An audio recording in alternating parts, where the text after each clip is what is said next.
think he regards Harry as a non-person really in his life, which is terribly sad. But just imagine the scene that Harry pops over from California, maybe does an investiture at Windsor Castle, or goes on a little Commonwealth tour. And I think he'd be very popular, actually, because he always was. And there he is, and then he zooms back to his family and his celebrity lifestyle in LA. How would William feel? William, steadfast William, who has loyally stood by his father, who has stepped up to the plate when necessary. Harry is now wanting to come back, willing to come back, and very happy to help step back into a royal role, which I have to say, before I wrote it for the paper, when I first heard it, I was quite gobsmacked that somebody could be essentially, throwing rocks at the palace wall for 4 years with Oprah Winfrey, all those bombshell allegations. We couldn't believe it when that primetime TV show dropped. But then it's been pile upon pile. We've seen, obviously, his autobiography Spare, in which he didn't hold back from saying that William had pushed him to the ground and he knocked over this dog bowl, and that Kate had been frosty to Meghan. So this idea that he now wants back in, which of course he never really wanted out, did he? He wanted to be half in, half out, and was told no. And so what do you make of this, Jenny? I mean, what was your reaction to all this? Well, if he has made suggestions, overtures to stepping in on a temporary basis, I think that will be sort of, in inverted commas, normal in any family. But we know that this family doesn't always act in a normal way. And I don't think he wants back full time at all. Personally, I've always held the view that I think that the late Queen and the palace were quite harsh when they put down this red line. You can't be half in, half out. I think in a modern evolving monarchy, perhaps a way could have been found to incorporate what they wanted, which was, we thought, some privacy, at least, not always being on show, with the royal role. What became so tricky and mired the whole thing was that they wanted to be financially independent, and that means being commercial, and that means a conflict of interest, really. But I think they were a bit hasty, the palace, in saying absolutely no. But is it too late now to row back from that line? Obviously, they've set that line, like you say, but could there be a world in which, the king has cancer, he's stepped back from public duties, he's had to postpone a lot of those kind of public-facing roles. Now he says he's still doing his constitutional red boxes. William's going to step up, but of course the Princess of Wales has been sick as well. She's recovering from abdominal surgery.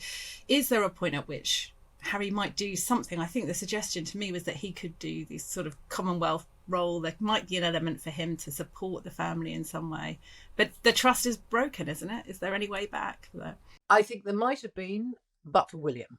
And William's word wields great influence and power, as it should. He's the heir to the throne.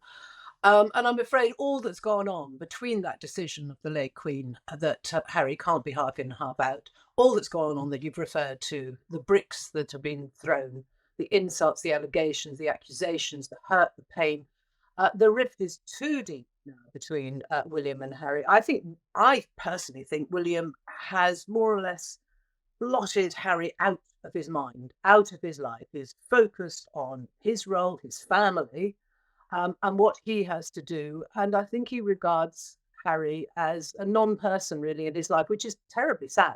But just imagine the scene that Harry pops over from California, maybe does an investiture at Windsor Castle, or goes on a little Commonwealth tour. And I think he'd be very popular, actually, because he always was. And there he is, and then he zooms back to his family and his celebrity lifestyle in LA. How would William feel? William, steadfast William, who has loyally stood by his father, who has stepped up to the plate when necessary, even though we know he spent some more time than one might expect with his family. I applaud him for that. So how would William feel? William would feel profoundly hurt, aggrieved, and he's not having it. So that's not going to happen. There's an element of not letting the little brother have his cake and eat it, isn't there, here, I think? And like you say, I think that he's sort of shut that door, and that's a kind of coping mechanism of sorts, isn't it? That there's been so much kind of accusations towards him, but not just that, his wife as well. And I think that's always been the line with William. It's like, he's got broad shoulders, but don't come anywhere near criticising Kate because she doesn't deserve it. But what's your view of them from seeing them grow up? I mean, is this something that you could ever have predicted? Because people have said to me, we always thought they were so close and it's so sad, but actually other people who have known them for a long time said they weren't as close as you might imagine, actually. And what's your view of that kind of the history of it? Could you see this coming ever? No, absolutely didn't see this coming in. And yes, we thought they were very, very supportive and protective of one another. And I think they were, actually. I think if you watch any siblings grow up, there is rivalry and there is bickering and there is fighting. I think it was fairly standard. But I think I am guilty, along with a lot of correspondents of my generation, in suggesting that they were very dependent on one another and extremely close. There was this rivalry going on.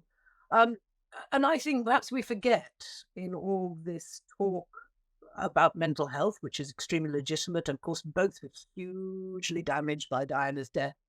And we feel consistently sorry for Harry, and his autobiography was shot through with references to Diana and how he's never come to terms with that, really. But in that, perhaps we forget William. He was only 15, a terrible time to lose your mother.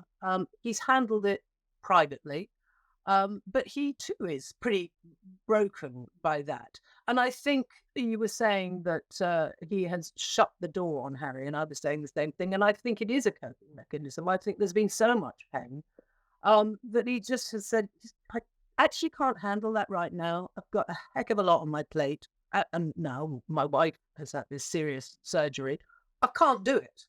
And I think he is protecting his own mental health. That's a really good point. I think, could there be somebody who could come in and kind of help bridge them back together? Could a Charles Spencer, for example, do you think? Or is there anybody who could bring them back together? I mean, there was that line in Harry's autobiography, wasn't there, from the King, that he said, please, boys, don't make my final years a misery. I mean, could the King bring them back? Would he want to? Could Charles Spencer help?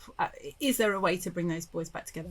It's so Shakespearean, isn't it? Years and years ago, in the Diana years, Charles, the King, said he felt sometimes as if he was living in a Greek tragedy with all that was going on. And I think he's still there, probably.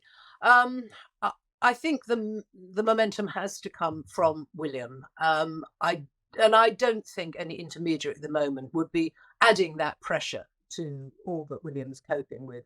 So it may be in the future. I mean, if you look way down the line, let us look forward to William's own coronation. Could it be that his brother wouldn't be there? It's possible. It's certainly possible. I always hope, I'm a tremendous family woman myself, and I would hope for reconciliation, but I think we all know examples of families where you just move on. You just move on, and it becomes the norm. People say that time is a great healer, but sometimes I think time just embeds the feelings that you've got, and it just exacerbates it, really. I mean, it doesn't get any better. And one person here that hasn't been discussed much in the whole Harry and William debacle, of course, is the Duchess of Sussex, who's announced that she's got a new podcast coming out. She had a podcast, Archetypes, and then Spotify decided not to renew that, but she's got a new media partner, Lemonada Media, and they're saying that they're going to make life suck less. That's their kind of brand mission statement, which you can't argue with that, to be honest. But what do you think we can expect from Meghan's latest podcast? More of the same, or do you think she'll delve into the kind of this royal kind of drama? Or should be wise to avoid it, I suppose. We're told that they're going to repeat the Archetype series, so it has a broader audience, which is fair enough.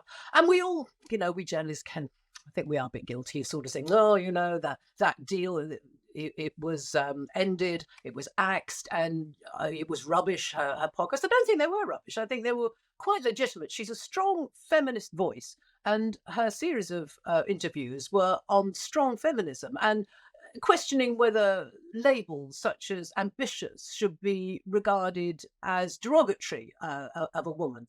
I think she had a lot to say, and I think she said it quite well.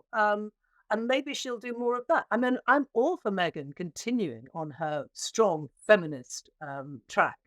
And I hope she will. So I wish her well with it. People did like to knock them, didn't they? But I think the viewing figures and the listening figures kind of spoke for themselves, that it was popular and it did well, as did their Netflix series. But it seems to me that where they're doing the best, where really people are tuning in their droves, is when they talk about the royal family, which perhaps I think even they are now wanting to move away from. But will they take that audience with them is the question, isn't it?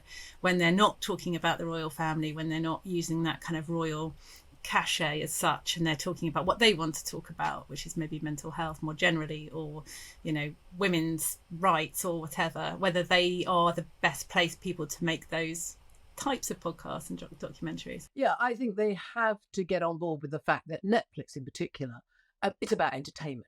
Essentially, that's what it's about. It's all very well being informative and campaigning, but that's perhaps more sort of a public network like the BBC or something like that. I think that I also think what makes them think they're qualified to be TV producers. She's a fine actress, I'm sure. Harry knows nothing about TV production, and I sometimes think it's a little bit insulting. They think can swan in and be executive producers with no experience whatsoever. I don't know what the rest of the team at Netflix think about that. It's quite right, isn't it? The idea that it's very, very easy to put these things together is, we well know, it's not quite so easy. And the Princess of Wales, of course, we're told that she won't return to royal duties until Easter at the earliest. How might she be reacting to all this? It must be tricky for her, because William, when he appeared at BAFTA on Sunday night, he did look rather drawn. He's out on engagements again this week and next. He's going to be tackling this, the issue of the Middle East. And so he's got a lot on his shoulders, but it must be quite difficult for her sitting in the wings trying to get better with all this going on. But then I suppose it was always the way, wasn't it, with the family?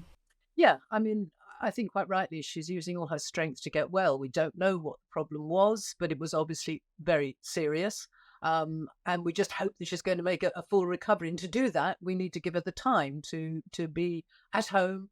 I'm sure she's trying to be as hands-on a mum as she always is, and just keep the family rolling along and take on a bit more responsibility so that William can go out. But yeah, this is a really unexpected and tough turn for them. They're in the prime of life. Everything, she looked so well, and suddenly to be hit by a health problem like this, it must be really devastating. But all the signs are she was able to go up to Norfolk for half term, so she can travel. And all that fresh air and sea air up in Norfolk is probably doing her the world of good. I hope so. Yeah, and I remember speaking to somebody at Kensington Palace and said, when she comes back for that first engagement, you do realise you're going to break the internet when those pictures come out, because I think that kind of return to duty will be a moment to watch, won't it? But generally, I think there's been a lot of discussion about the slimmed down monarchy that Charles always said he wanted when he came to the throne, and it's been enacted sort of by default rather than design, because of course we had Andrew stepping down a few years ago, we had Harry deciding to leave, but then you've had the King and the Princess of Wales, two key figures, taken out of action. The Queen has carried on, done her bit. We've seen her around at lots of engagements, taking on solo engagements when she would have been with the King at that Shakespeare event, which was brilliant, with all the kind of dames and all the kind of people who played Hamlet in the past. But there is a real issue here, that are there enough senior members of the royal family to carry out this, these acts for the nation? What do you think? Do you think we should bring in Princess Beatrice, Princess Eugenie? Personally, I don't really think so, because official duties and being a working royal brings with it a lot of financial implications. That their time has to be, well, not so much their time, but their security, etc., has to be paid for. It costs money. At the moment, they don't cost the taxpayer anything. And I think, we've made such a fuss over the years about the royal family being accountable, and people protest they cost too much. So I think a slimmed down monarchy is the way ahead. I think it's the European way. It just means that some charities and organisations are not going to get the royal patronage they might have hoped for. But I think it is the correct way to go. Do you think the King will be regretting his stance? Well, he hasn't actually done anything about it. He might have said, yes, I quite like a slimmed down monarchy, but as you say, it has just happened.